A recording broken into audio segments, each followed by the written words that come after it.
in this video, we're going to be talking about assigning hours for a full month for a two-parent household that's receiving childcare.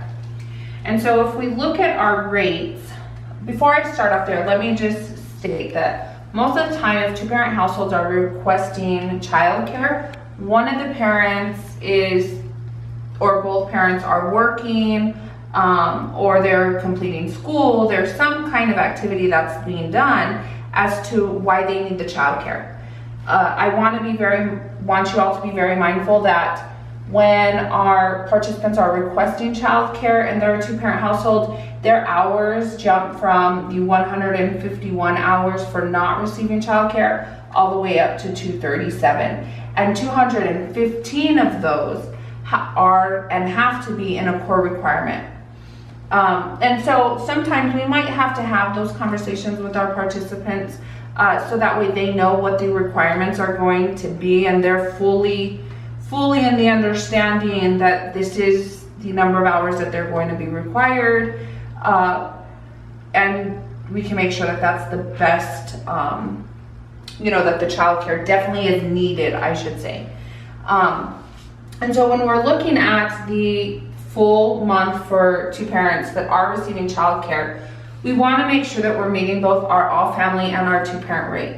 Our all family states that one of those parents is going to be completing 86 hours in a core activity and 43 in a core or a non-core. So real quick, I just want to explain, if this parent, if this one parent is doing, let's say for instance, 102 hours in employment, we can use that full 102 hours. We're not going to stop at 86. Okay, if you add the 86 core plus the additional 43 core or non-core, that's going to give you a total of 129 hours. And so what we'd simply do is take this 102 and subtract that from 129.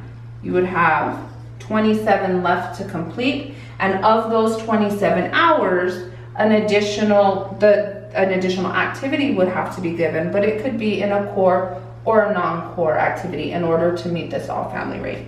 So I wanted to just make sure that everybody is well aware of that.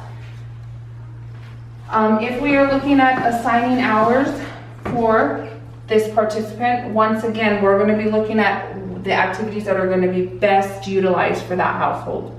And so ultimately this one parent, these are for households. This example is going to be for those that are the FLSA is over the core requirement, or maybe the activities that they need do not require FLSA. In this situation, I'm going to go ahead and use the FLSA just to kind of go over an activity, or actually apply an activity to it.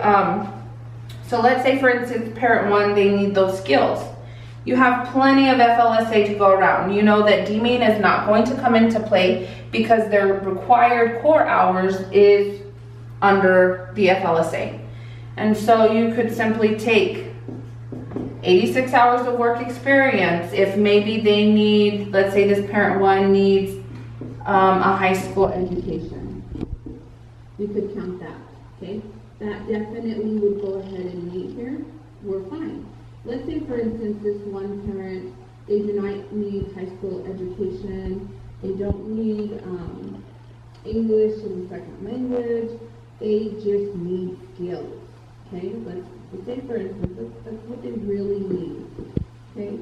We could assign all 29 of these hours in work experience, okay? And that's perfectly fine also. We have enough of an FLSA to go ahead and do that, okay? Now we need to make sure to remember that what we do here, we also do here, okay? So with this parent one, let's say for instance parent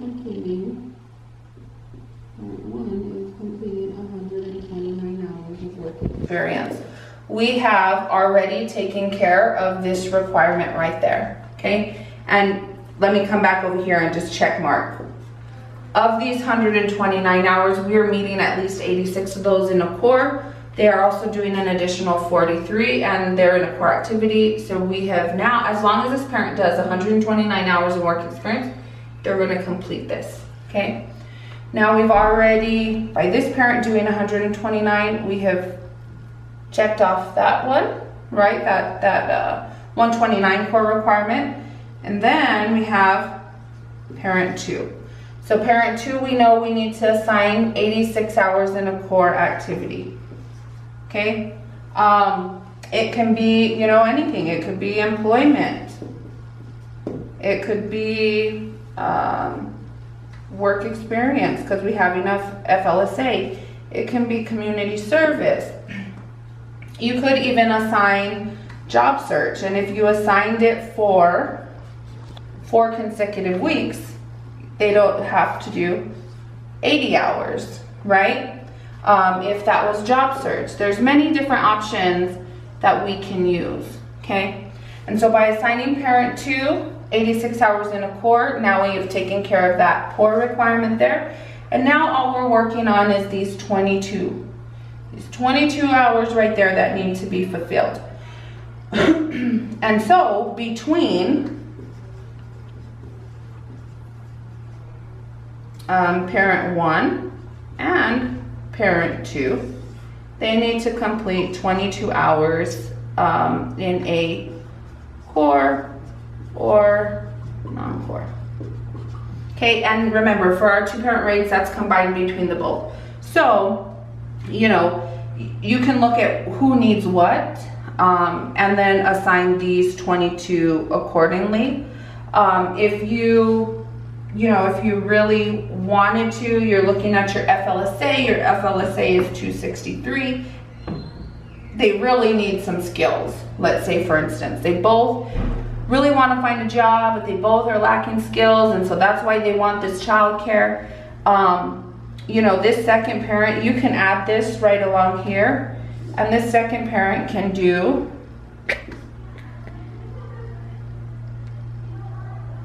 108. Let's say, for instance, work experience. Even if you add 129 plus 108, you're still at 237. And so, you know, we still have plenty of FLSA to go around if we needed to. And so you can kind of even it out with one parent doing 129 in work experience and this other, you know, parent 2 taking the 22 and completing 108 hours. You could also, you know, split it up maybe and give this parent an additional 11 hours and this parent an additional 11 hours because it is combined between the two. You know, you might have some families who this parent right here, they want to do the additional 20 hours and they're going to do 151 hours. You can do it many different ways based off of the needs of the household. But this is the easiest way to go ahead and break it up between when you're assigning hours for a 2-parent household that is receiving childcare. Let me go back a little bit to my last scenario. Let's say, for instance, we have parent 1. They're employed, but they're employed part-time. And so they're completing 86 hours of part-time employment. Okay, and they need their high school equivalency. 43 hours of high school equivalency. Okay, let's work something like this so that way we can move that over to the 2-parent rate, and you can see how these hours also apply to the 2-parent rate in order to meet it. And so we're going to move these over. Okay, we're working with parent 1 here. They're completing 86 hours of part-time employment. So right off the bat, we've already taken care of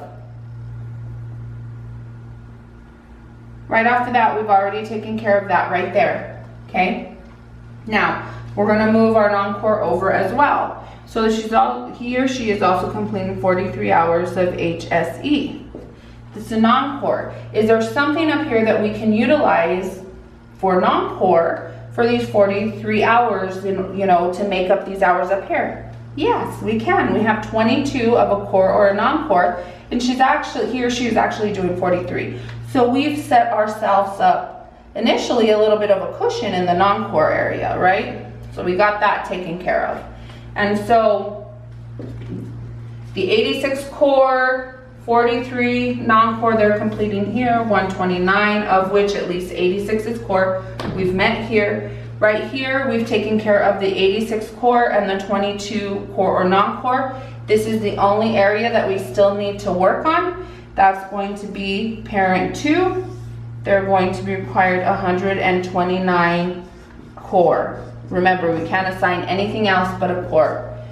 And now we've assigned hours. We have everything checked marked off of our, of our little diagram here. And, as long as the parents do exactly what they're supposed to do, if this case is pulled on DSAG, we're going to meet and they are going to be successful and get the skills that they need in order to get them to self-sufficiency.